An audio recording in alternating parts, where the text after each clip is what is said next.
y'all want to tell me? So defense motion, what do you want? May it please the court, we've submitted a motion on behalf of Zach Hughes, which I believe the court has the motion for bond, defendant Zach Hughes. This? That would be the memorandum, Your Honor. Oh, okay, all right. There was a motion filed previously in which the Zach Hughes, through his attorneys, is asking for, we request a $100,000 bond be set. We would accept conditions of home incarceration or any other conditions as the court deems fit. All right. What can you tell me about this? Your Honor, obviously, we oppose that.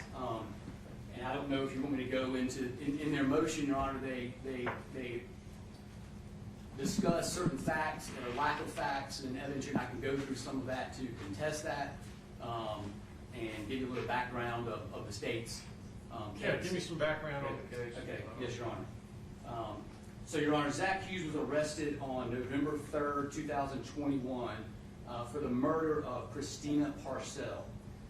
She was brutally stabbed to death in her neck and head area, approximately 31 different stab wounds by a sharp object, most likely a knife, in her home in the Crane Break subdivision in Greer, and that occurred on October 13th, 2021.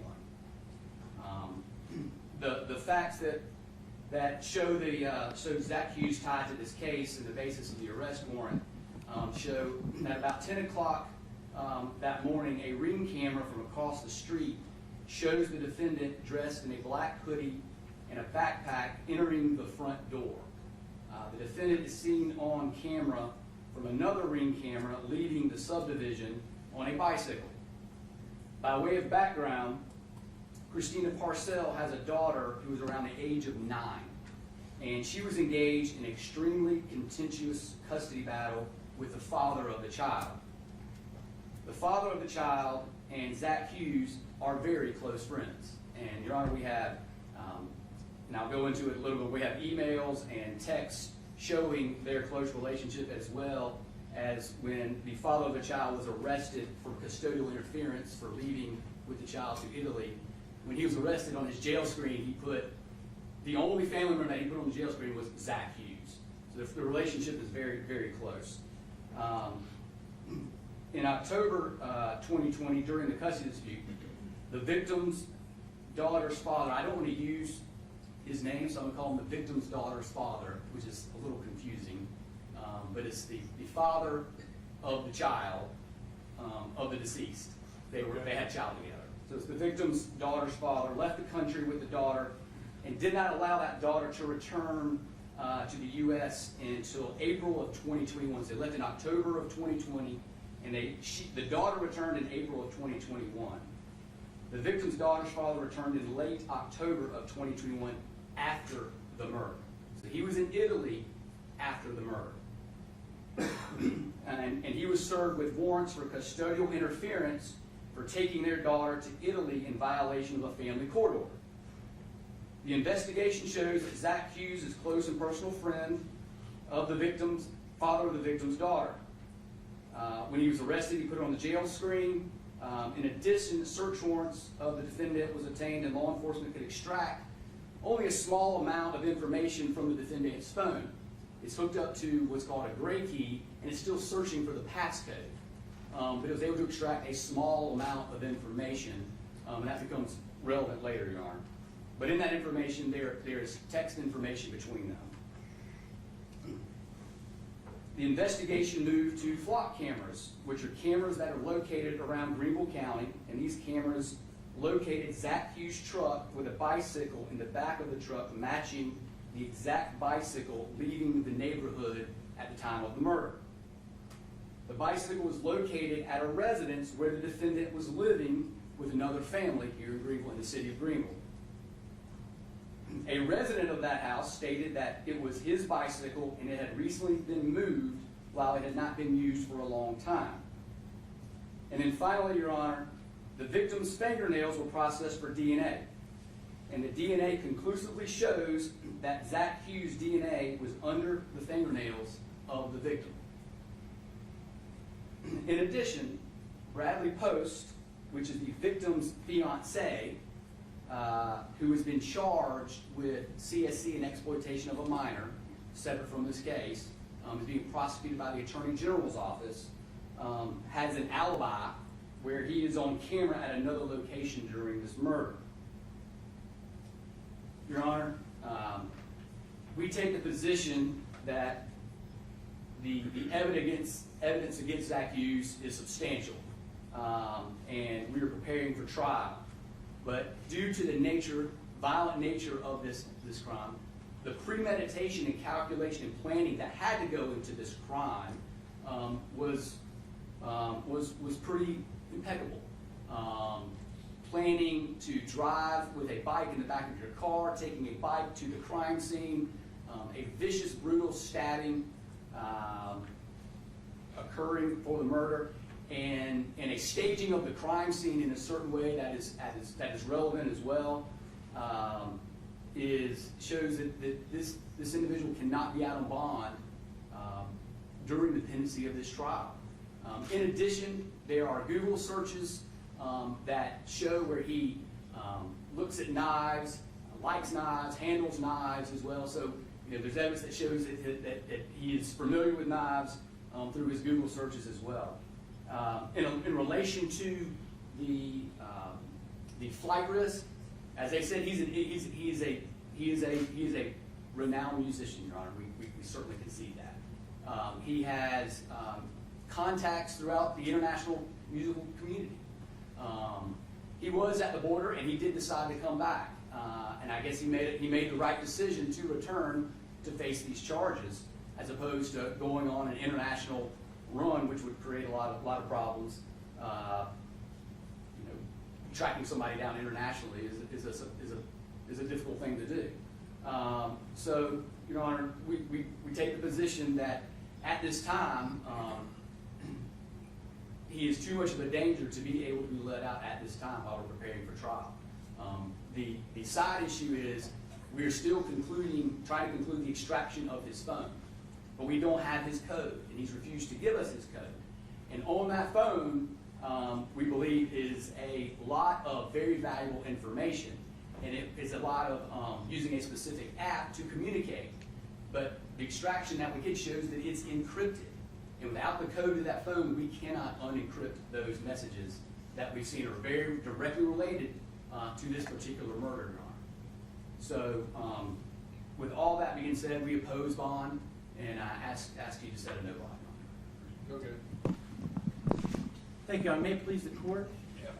We would, both Mr. Warren and I would like to address the court with our response and the basis for why for what we would show to the court that he is not a danger to the community or a flight risk and is deserving of bond. We also have two members of the community who we would ask to be able to address the court. One is the person who took Zach Hughes into his home, Marshall Wynn, who's here, and also Zachary Hughes' mother. Please, court, I will turn it over to Mr. Mormon now to begin our presentation. All right. May it please the court, Your Honor, it's an honor to be before you. It's been a long time. I'd like to start by thanking Your Honor and the Solicitor's Office for working with us for the purpose of having this hearing scheduled. We're very grateful for that. We want to thank you for that. I would also like to commend the Solicitor's Office thus far in the way they've handled this case, the investigation, and specifically the Solicitor himself and the Deputy Solicitor in being very communicative about the case, providing discovery, and being very professional. So I want to commend them for that at this point. Your Honor, I'd like to start with the law. And as Your Honor knows, as well or better than anybody, the law of this state, specifically the Constitution, Article 1, Section 15, but more importantly, Section 171510A of the South Carolina Code, it's our position, Your Honor, that under South Carolina law, the setting of bail in this case is mandatory because it is a non-capital case. Based on our reading of the statute 171510, that is, the court, quite frankly, does not have discretion to deny bail in this case because it is a non-capital case. In our memorandum we submitted Exhibit 2, we did also attach an administrative order that Your Honor knows as well or better than anyone, that Your Honor signed and others, discussing specifically 171510, the statute I just cited. And in page 3 of the order, the order states the following: that the plain language of section 171510 permits use of surety bonds only in extraordinary circumstances based upon a showing of need, while acknowledging the long-standing practice of a surety bond requirement as a matter of course. In most cases, the law is contrary. So we just put that out there, Your Honor. It's our belief that black letter law in South Carolina requires the setting of a bail in a non-capital case. Your Honor, the law, as you know, also discusses the factors to be considered in determining what conditions of bail are appropriate in the circumstances. And as Your Honor knows, again, better than anybody, the two overarching factors to be considered are flight risk and danger to the community. I want to talk about danger to the community first. Your Honor, in a lot of cases, lawyers who represent clients stand before Your Honor and say, Your Honor, we have a presumption of innocence, and we're going to challenge that the evidence, and we are going to rely on that presumption at trial. Your Honor, this is a different case. Zach does have the presumption of innocence, obviously, but Zach is not guilty of the crime for which he's been charged. He has maintained his innocence from the very beginning, and I think that's very significant in Your Honor's consideration of that factor, because we are not before Your Honor solely relying on presumption of innocence. Zach's position, flat out, is that he is not guilty of the crimes with which he's been charged. The other thing I want to mention as it relates to danger to the community, and Mr. Moyer is going to get into more specifics about the lack of criminal history, service in the military, all the rest. But when it comes to the location where the victim was found, where she was living, and Bradley Post, who the solicitors mentioned, I want to make sure that Your Honor knows that Zach, and we said this in our memorandum, based on the discovery that's been produced, there's no evidence that we're aware of that establishes a connection between Zach and the victim in this case. I would also comment on an argument that the solicitor made in his presentation. He talked about videos of Zach. Mr. Moyer and I I'm not going to try the whole case right now. I understand. Just responding to that, though, Your Honor, the videos, as I watched, don't show Zach. Your Honor, the other thing that I think is important is that, from the standpoint of a flight risk,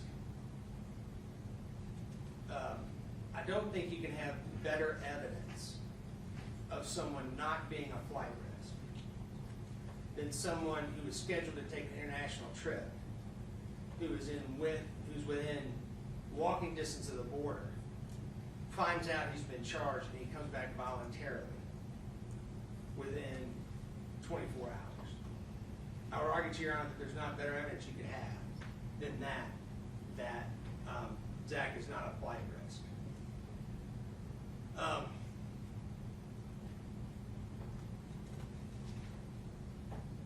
One second here.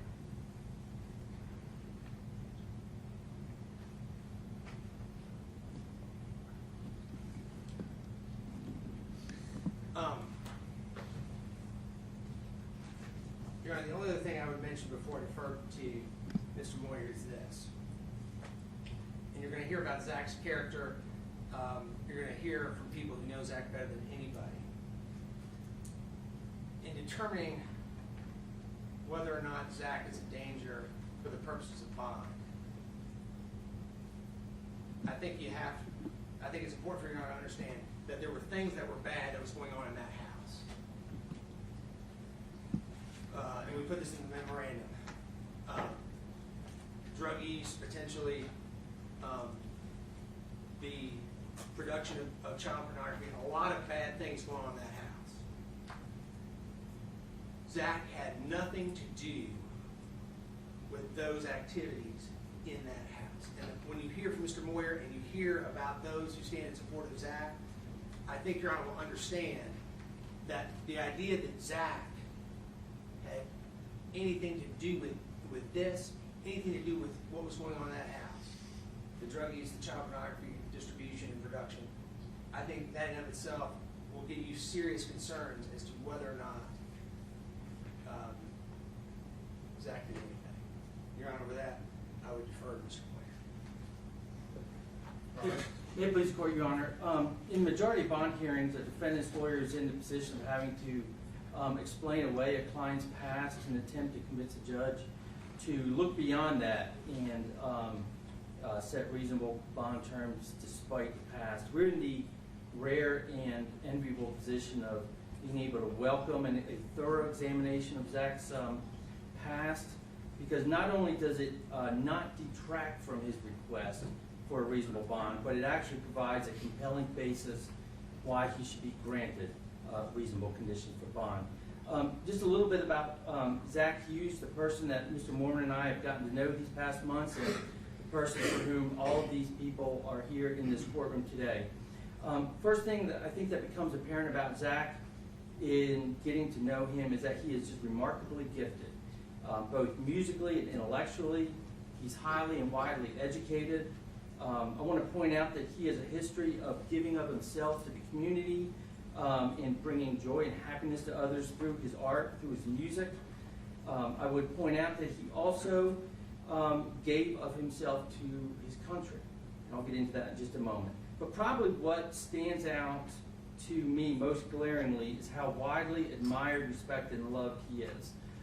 The outpouring of support has been like nothing I've seen.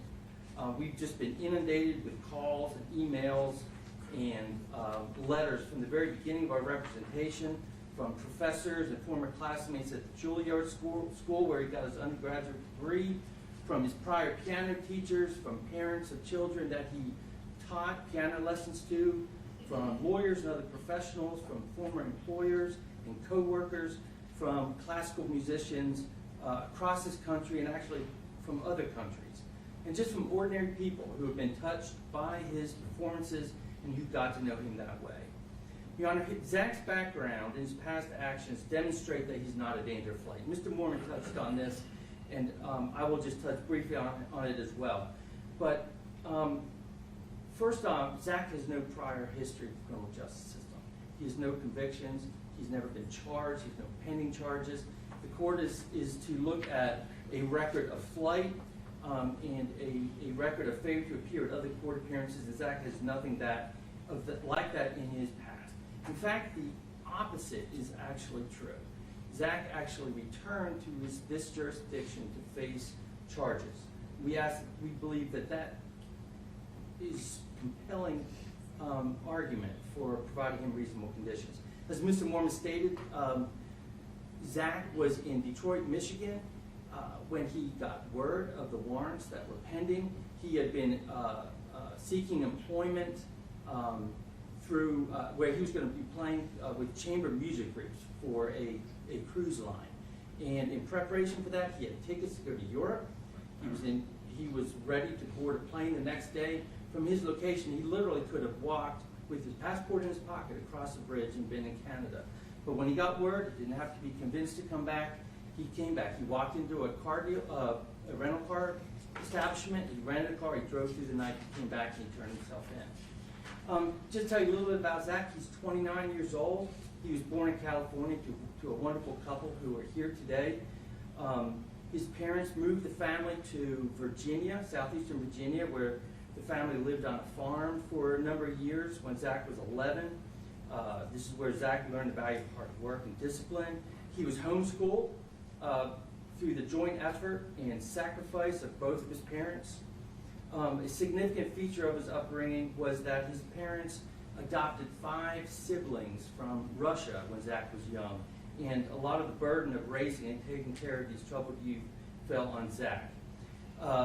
as I've stated, and as I think is clear from the record, Zach is an amazing pianist. He began playing when he was about 5 years old, when his father brought home a piano from a yard sale.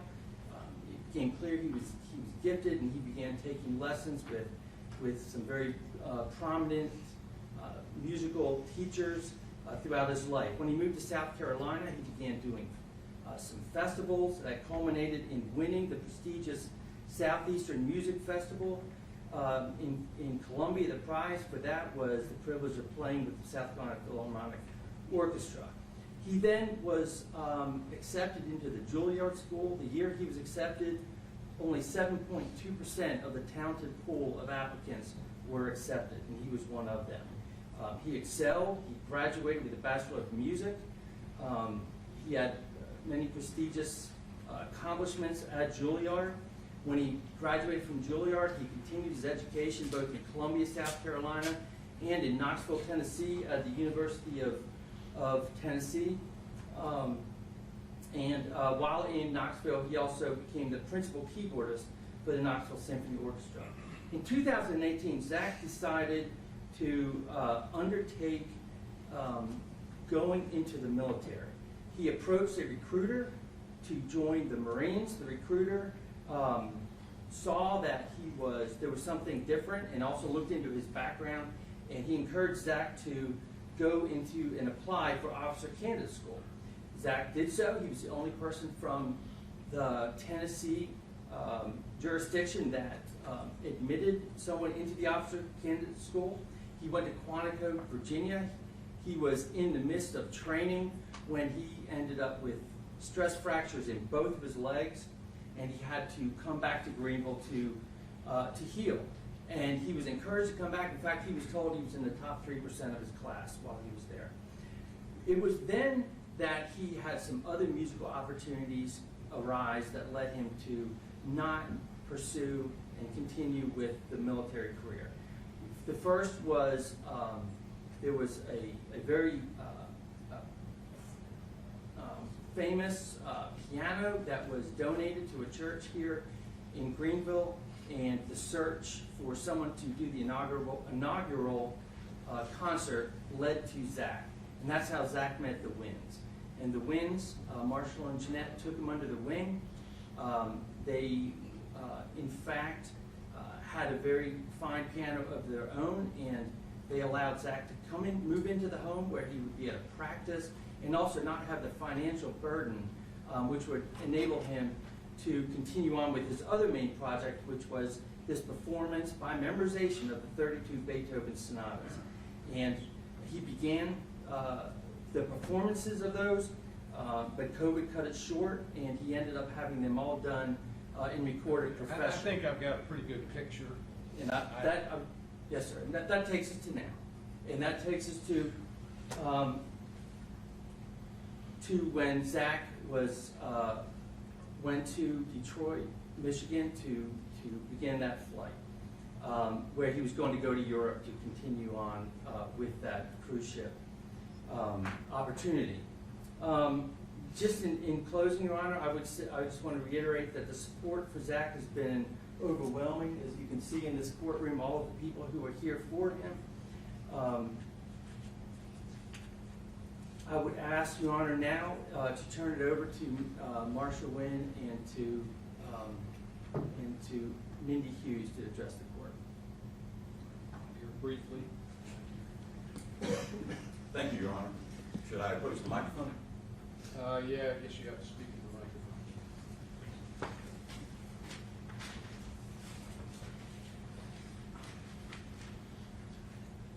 Your Honor, my name is Marshall Wynn. I am here today to speak on behalf of Zach Hughes as a witness and a friend. Of course, as the court is aware, I am a lawyer, I am a member of the bar, and as such, I am an officer of this court, and I address Your Honor as such, in all candor and all honesty.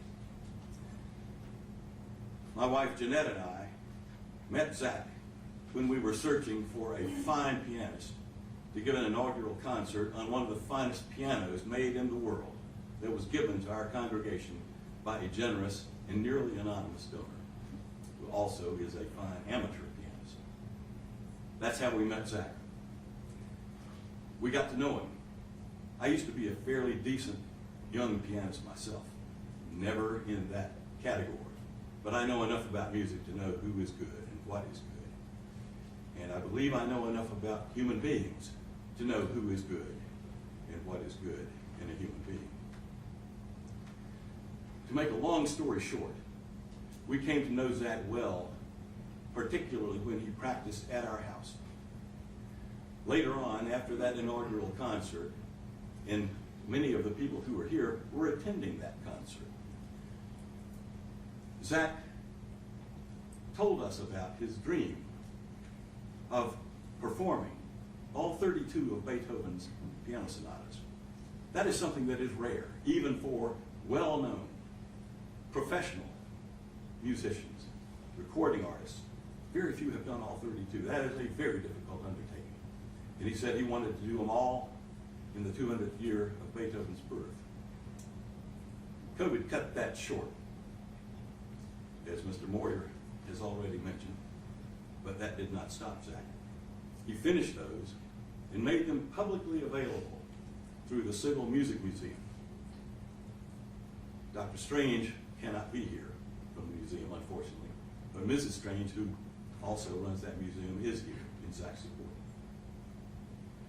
Not only that, Zach bought a used but good electronic piano and played on the streets of Greenville for the public.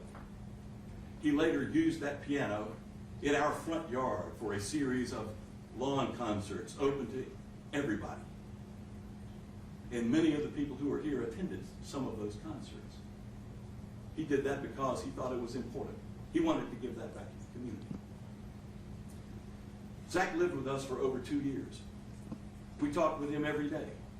He practiced on our piano every day for hours.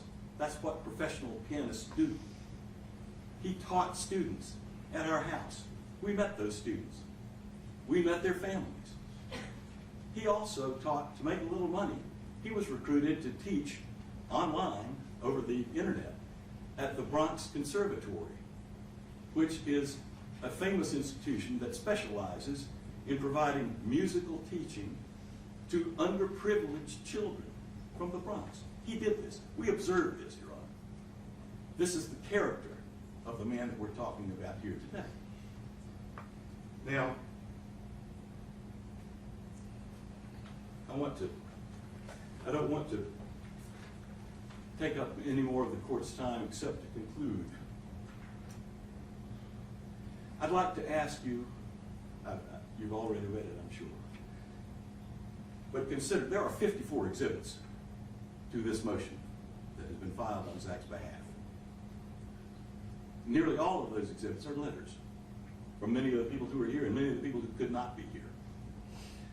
But if you look at the letter from our daughter, Eleanor Nordholm, who herself is a former prosecutor, our son-in-law, Alex Nordholm, my wife, Jeanette, Exhibit 17, 28, 27, and even the nanny for our now 9-month-old grandson, Savannah King. These are people who know Zach well because we all lived together. Our daughter and son-in-law and grandson and the nanny all lived in our house while their house was being repaired. During the time when all these allegations came up, nobody saw any indication of any sort of untoward behavior on the part of Zach Hughes. None.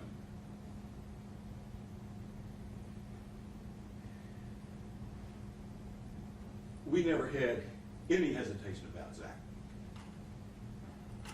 There was never any indication of any sort that Zach could ever have committed a crime of any sort, let alone a crime of this nature, as alleged by the solicitor here.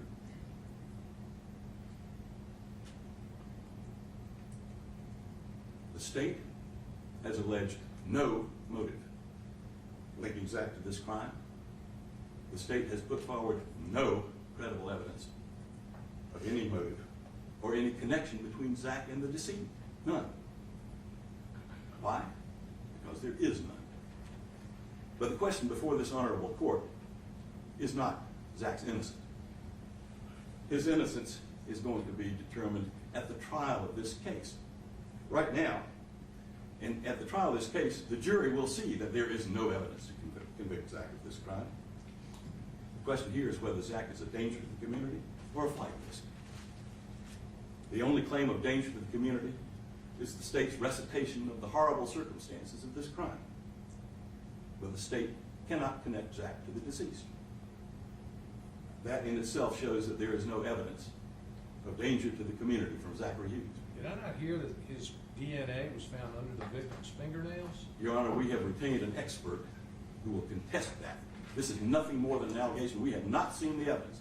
We have not seen it. I'm not the lawyer in this case, and I'll let the lawyers address that.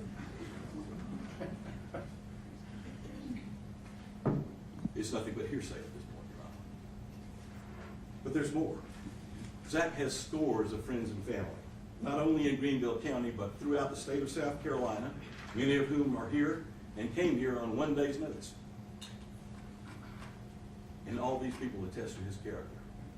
Their letters, shown in the 54 exhibits, demonstrate clearly, unanimously, and from many different perspectives, that Zach is not a danger to the community. These letters show that Zach is a person who builds and strengthens and enhances the community.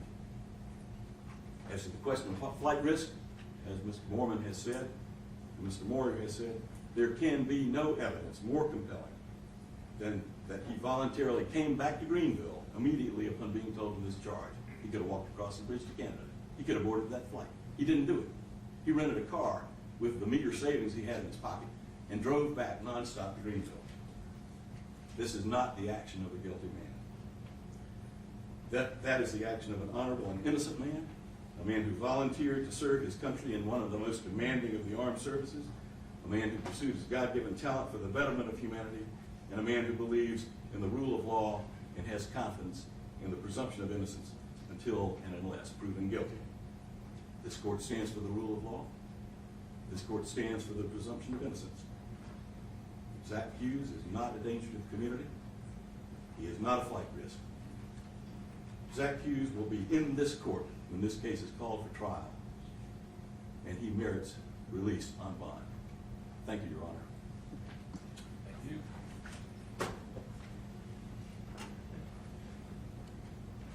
Yeah, Your Honor, Mr. Zach Hughes' mother, Mindy.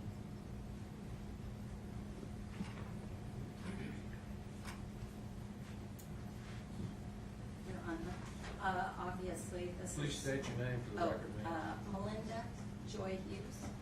All right. Mindy is my nickname. Obviously, this is very difficult circumstances, but I just wanted to share from my heart what I know of my son, and our family knows, and everyone that is here and throughout the world that loves Zach and knows Zach.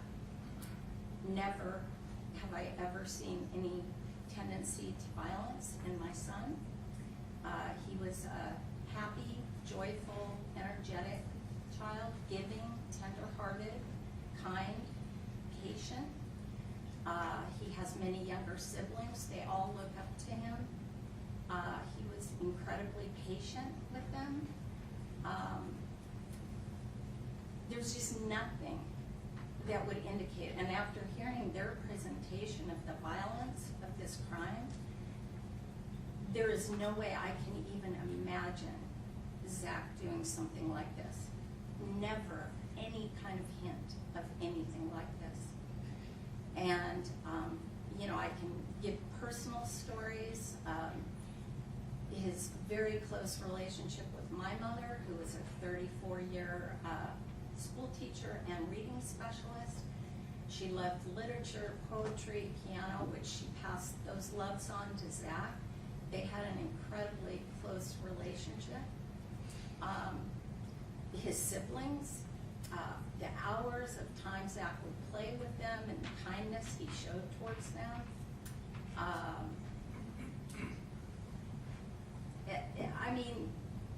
There's just nothing that I can look back on and think, oh, okay, well that maybe was a red flag. Also, since he turned himself in, my husband and I have done video visits with him for the last 5 months. I know my son. My husband knows him. Quite the opposite. He gives us zero indication he had anything to do with this. Quite the opposite. And there's many ways I can, as a mother, I know him.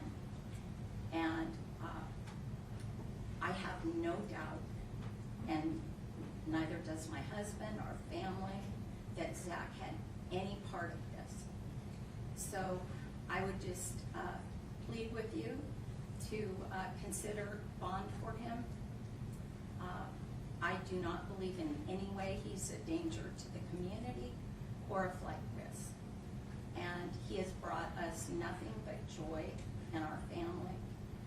And he has an amazing character and gift that he can share with the community. All right, thank you. Thank you, Your Honor. Just two real quick, brief remarks. I want to thank the court for your indulgence in allowing us to address the court this thoroughly. But just two remarks. You've heard a little bit about the DNA evidence, and I do want to confirm that the DNA expert has been contacted. The solicitor's office has graciously told us that they will provide us everything the DNA expert needs to be able to do his examination. And in fact, I believe we were alerted this morning that that is ready for us to pick up, which we will do so after this hearing.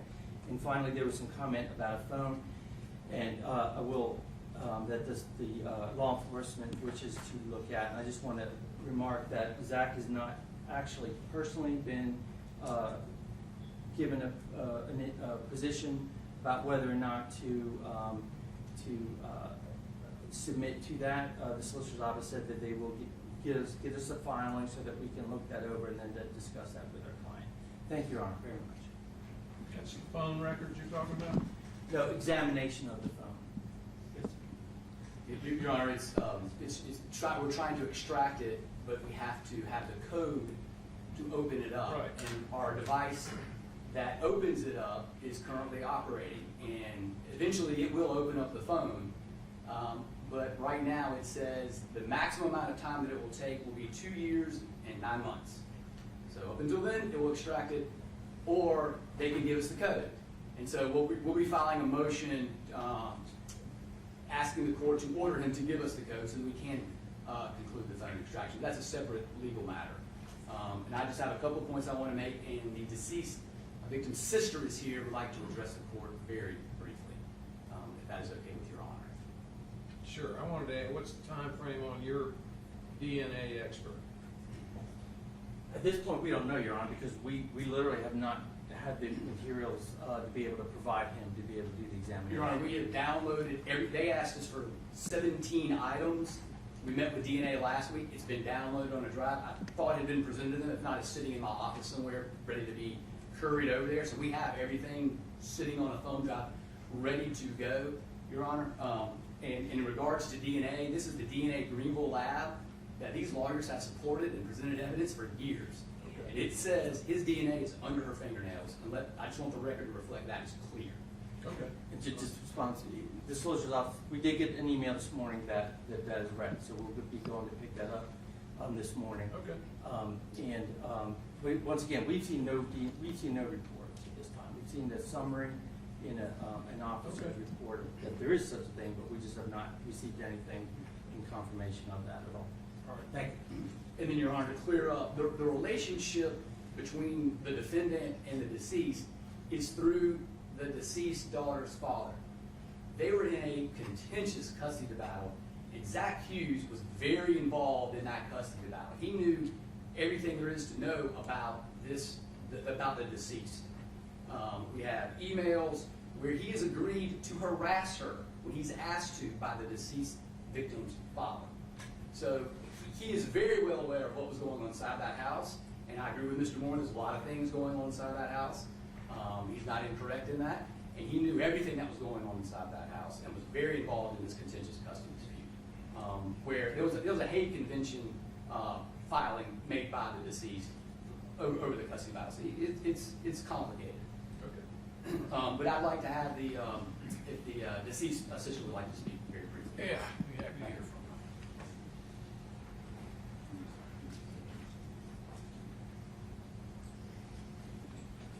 My name is Lutina Arcel. I go by Tina. Can you hear me okay? Yes, I can. I will be exceptionally brief. Motive is not required. It's nice. We like to hear it, but motive is not required. There is one. They say there's no connection to my sister. There is one. More importantly, that is the same connection he has to me because I'm fighting for custody of my niece because that child deserves something normal. Which means every ounce of hate this man brought into my home against my sister is now pointed at me here in Greenville County. They can tell you that he has no criminal history, neither did Brad Post. They can tell you he's got 54 people that have submitted a memorandum to you in support of him. That's 54 people that would do anything to help him. Brad Post had countless people that thought he was an amazing former sheriff of Greenville County. Would have been one of his friends in the past. Lack of criminal record and 54 memorandum are meaningless. What is important is we have a young man, physically fit, military trained, with very deft and adept hands, who came into my home and slaughtered my sister on my living room floor while her daughter was a half block away at school. And then he got on a bicycle and he left. And for the next 3 weeks, he ran errands and picked up his friends from the airport. And he was in the process of leaving the country when this warrant came down. One could even say, in the middle of fleeing. Is he a flight risk? Absolutely. Is he a danger? Absolutely. Because if there is no motive, and this was random, then this very physically fit, military-trained, intelligent man randomly picked up a weapon, drove from downtown to Greer, came into my home, and randomly killed a random person. And that's a danger to the entirety of this community, not just me. That's all I have for you, sir. Thank you. All right, thank you. All right, anything else? No, Your Honor. Thank you. Okay, well, based on the circumstances of this offense and everything I've heard today, I'm going to deny bond. I will allow the defense to revisit this should the production of